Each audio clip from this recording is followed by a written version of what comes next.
നമസ്കാരം. ഡൽഹി ഹൈക്കോടതി ജഡ്ജി യശ്വന്ത് വർമ്മയുടെ വീട്ടിൽ നിന്നും പണം കണ്ടെത്തിയ സംഭവത്തിൽ തുടക്കം മുതൽ നിലനിന്നത് ദുരൂഹതകളാണ്. ഇക്കാര്യത്തിൽ തുടക്കത്തിൽ തന്നെ വീഴ്ചകൾ ശക്തമായിരുന്നു. കത്തിക്കരിഞ്ഞ പണം കൈകാര്യം ചെയ്തതിലടക്കം വീഴ്ചകൾ ഉണ്ടായിരുന്നു. ഇതിനിടെ യശ്വന്ത് വർമ്മയ്ക്കെതിരെ കേസെടുക്കണമെന്നാവശ്യപ്പെട്ട് മലയാളി അഭിഭാഷകൻ സുപ്രീം കോടതിയിൽ ഹർജി സമർപ്പിച്ചു. എഫ്ഐആർ രജിസ്റ്റർ ചെയ്ത് അന്വേഷണം നടത്തണമെന്നതാണ് ഹർജിയിലെ പ്രധാന ആവശ്യം. മലയാളി അഭിഭാഷകൻ മാത്യൂസ് ജെ നെടുമ്പാറയാണ് ഹർജി സമർപ്പിച്ചത്. കഴിഞ്ഞ ദിവസം ജസ്റ്റിസ് യശ്വന്ത് വർമ്മയുടെ ഔദ്യോഗിക വസതിയിൽ നിന്നാണ് കണക്കിൽപ്പെടാത്ത പണം കണ്ടെത്തിയത്. പിന്നാലെയാണ് ജസ്റ്റിസ് യശ്വന്ത് വർമ്മയെ ഡൽഹി ഹൈക്കോടതിയിൽ നിന്നും അലഹബാദിലേക്ക് സ്ഥലം മാറ്റാൻ സുപ്രീം കോടതി കൊളീജിയം ശുപാർശ നൽകിയത്. ജുഡീഷ്യറിയുടെ വിശ്വാസ്യത കളങ്കപ്പെടുത്തിയ ജസ്റ്റിസ് യശ്വന്ത് വർമ്മയോട് രാജിവെക്കാൻ ചീഫ് ജസ്റ്റിസ് നിർദ്ദേശിക്കണമെന്നാണ് കൊളീജിയത്തിലെ ചില അംഗങ്ങൾ ആവശ്യപ്പെടുന്നത്. സഞ്ജീവ് ഖന്നയുടെ നേതൃത്വത്തിലുള്ള കൊളീജിയമാണ് ജസ്റ്റിസ് യശ്വന്ത് വർമ്മയെ സ്ഥലം മാറ്റാൻ നിർദ്ദേശം നൽകിയത്. പണം കണ്ടെത്തിയതിൽ തനിക്ക് പങ്കില്ലെന്നാണ് ജസ്റ്റിസ് വർമ്മയുടെ വാദം. മാർച്ച് 14 രാത്രി ജസ്റ്റിസ് യശ്വന്ത് വർമ്മയുടെ വസതിയിലുണ്ടായ തീപിടുത്തത്തെ തുടർന്ന് സ്ഥലത്തെത്തിയ അഗ്നിശമന സേനാ അംഗങ്ങളാണ് പണം കണ്ടെത്തിയതെന്നാണ് വിവരം. പണം കണ്ടെത്തുന്ന സമയത്ത് താൻ ഭോപ്പാലിലായിരുന്നുവെന്നും മകളാണ് വിവരം പറഞ്ഞതെന്നുമാണ് വർമ്മയുടെ മറുപടിയെന്നും റിപ്പോർട്ടിൽ പറയുന്നു. ഡൽഹി ഹൈക്കോടതി ചീഫ് ജസ്റ്റിസിന്റെ അന്വേഷണ റിപ്പോർട്ടും അനുബന്ധ രേഖകളുമാണ് സുപ്രീം കോടതി വെബ്സൈറ്റിൽ പ്രസിദ്ധീകരിച്ചത്. ജഡ്ജിക്കെതിരെ ആഭ്യന്തര അന്വേഷണം പ്രഖ്യാപിച്ചതിന് പിന്നാലെയാണ് റിപ്പോർട്ട് പുറത്തുവിട്ടത്. സ്റ്റോർ റൂമിൽ ചാക്കുകളിൽ സൂക്ഷിച്ചിരുന്ന നോട്ടുകൾ പകുതിയോളം കത്തിക്കരിഞ്ഞ നിലയിലായിരുന്നുവെന്നാണ് റിപ്പോർട്ടിൽ പറയുന്നത്.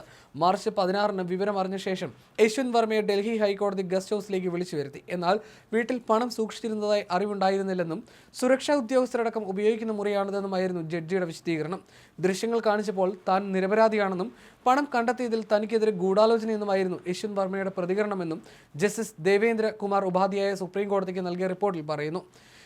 യശ്വന്ത് വർമ്മയുടെ വീടിന് പുറത്തെ സ്റ്റോർ മുറിയിൽ ചാക്ക് കണക്കിന് പണം കണ്ടെത്തിയ വിവരം 17 മണിക്കൂർ കഴിഞ്ഞാണ് ഡൽഹി ഹൈക്കോടതി ചീഫ് ജസ്റ്റിസിനെ പോലീസ് സംഭവം അറിയിച്ചത്. കണ്ടെത്തിയതായി പറയുന്ന നോട്ടുകെട്ടുകൾ ഇതിനിടെ സ്ഥലത്ത് നിന്ന് മാറ്റിയെന്നതും ദുരൂഹത വർദ്ധിപ്പിക്കുന്നു. സംഭവ സ്ഥലത്ത് നിന്ന് ഡൽഹി പോലീസ് പകർത്തി ഡൽഹി ചീഫ് ജസ്റ്റിസിന് കൈമാറിയ വീഡിയോയും ചിത്രങ്ങളും സുപ്രീം കോടതി പുറത്തുവിട്ടിട്ടുണ്ട്. ഈ ദൃശ്യങ്ങളിൽ നോട്ടുകെട്ടുകൾ കത്തുന്നതും അഗ്നിരക്ഷാ സേനാ അംഗങ്ങൾ തീയിടുത്താൻ ശ്രമിക്കുന്നതും വ്യക്തമായി കാണാം. പണം കണ്ടെത്തുമ്പോൾ തങ്ങളില്ലായിരുന്നുവെന്ന് അഗ്നിരക്ഷാ സേനാ മേധാവി പറഞ്ഞത് എന്തുകൊണ്ടെന്ന ചോദ്യവും ഇതോടെ ഉയർന്നു. ഈ മാസം 14 നടന്ന സംഭവമായിട്ടും തുകയുടെ കാര്യത്തിൽ ഇതുവരെ വ്യക്തത വന്നിട്ടില്ല. ഹൈക്കോടതിയുടെ പ്രാഥമിക അന്വേഷണത്തിൽ ഇക്കാര്യം രേഖപ്പെടുത്തിയിട്ടില്ല. അതേസമയം ജസ്റ്റിസ് വർമ്മയെ അലഹബാദ് ഹൈക്കോടതിയിലേക്ക് സ്ഥലം മാറ്റുന്നതിൽ വിയോജിപ്പ് അറിയിച്ചിറക്കിയ വാർത്താക്കുറിപ്പിൽ അലഹബാദ് ഹൈക്കോടതി ബാർ അസോസിയേഷൻ 15 കോടി രൂപ എന്ന് പരാമർശിക്കുന്നുണ്ട്. നല്ലൊരു പങ്ക് നോട്ടുകൾ കത്തിപ്പോയിരുന്നു. കത്തിക്കരിഞ്ഞതും ശേഷിച്ചതും നീക്കം ചെയ്യും മുൻപ് പോലീസ് ഇത് എണ്ണി തിട്ടപ്പെടുത്തിയിരുന്നോ എന്നതടക്കം കേസിന് ഭാവിയിൽ നിർണായകമാണ്. അതേസമയം വിഷയത്തിൽ മറുപടിയുമായി യശ്വന്ത് വർമ്മ രംഗത്ത് വന്നിരുന്നു. തീപിടുത്തത്തിന് ശേഷം അവിടേക്ക് പോയ തന്റെ ജീവനക്കാർ പണത്തിന്റെ അവശിഷ്ടമൊന്നും കണ്ടിട്ടില്ലെന്നായിരുന്നു വർമ്മയുടെ വാദം.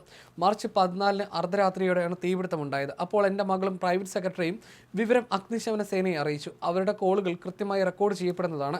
തീ അണയ്ക്കാനുള്ള ശ്രമത്തിനിടെ സുരക്ഷാ കാരണങ്ങൾ മുൻനിർത്തി എല്ലാ ജീവനക്കാരോടും വീട്ടിലെ മറ്റ് അംഗങ്ങളോടും സംഭവ സ്ഥലത്ത് നിന്നും മാറാൻ ആവശ്യപ്പെട്ടു.